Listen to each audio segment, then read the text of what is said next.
Hi, I'm Philip. And I'm Tracy. And we're the Voglers. This is our story. I had an aortic dissection and the symptoms were very mild. That night I woke up with a sensation of a warm water feeling inside my chest. Not a normal feeling, so I woke my wife up, knew that we needed to do something. I'm a nurse, so he woke me up in the middle of the night, said that he was having some different feelings in his chest and in his neck. I gave him, he had nitroglycerin on hand, so I gave him nitroglycerin and checked his blood pressure. Noticed it was dropping too low, so I was like, we need to go to the hospital. So we ended up being at Baptist, where he had emergency aortic dissection surgery. The aortic dissection is where the walls of the aortic artery separated and actually started hemorrhaging and was leaking out into my chest. Very low survival rate, real quick response time, and there was no time to waste, and that's when they immediately took things into a different mode. And I spoke with all my members of my family that was there, and they told me it was a low survival rate and wanted me to be into the operating room quickly as possible because every second counted. The post-surgery was challenging, very well worth it. There was a lot of unexpected hurdles I went through. Some of the things I didn't expect, mentally and physically. The mental part, you need to know your support group. You need to know who to lean on. You get a lot of people say, if you need anything, I'll be there. But you really need to know the ones in your close-knit group, family, the ones that you can actually depend on, because you're gonna have times where it's gonna be kind of dark, and you need these people to help, give you the motivation to keep going on.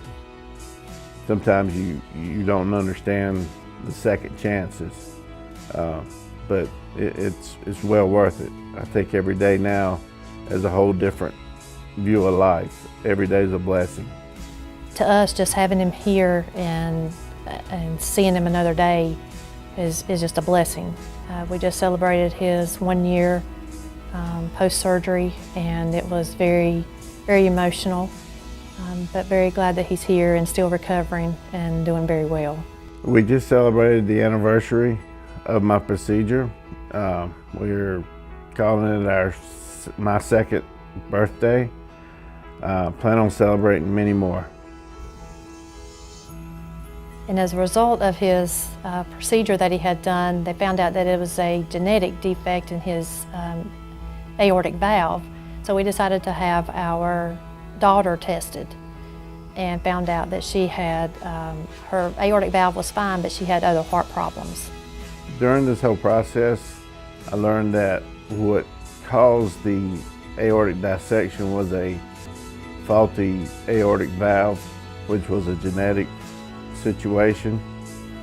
I think it's very important that everybody know their family history. I'd lost several members of my family, uncles, a grandfather, and come to find out, I'd always been told that it was massive heart attacks or heart disease, but come to find out it was dissections.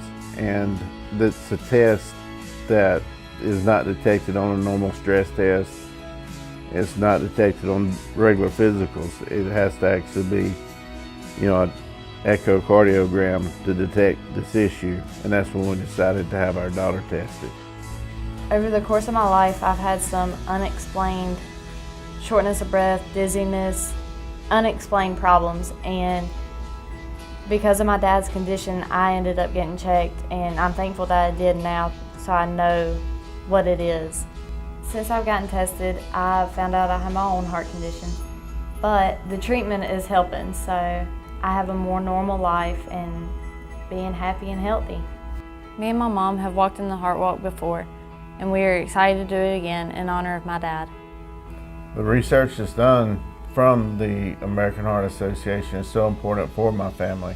If it wasn't for that research, we wouldn't be here today as a family living a normal life.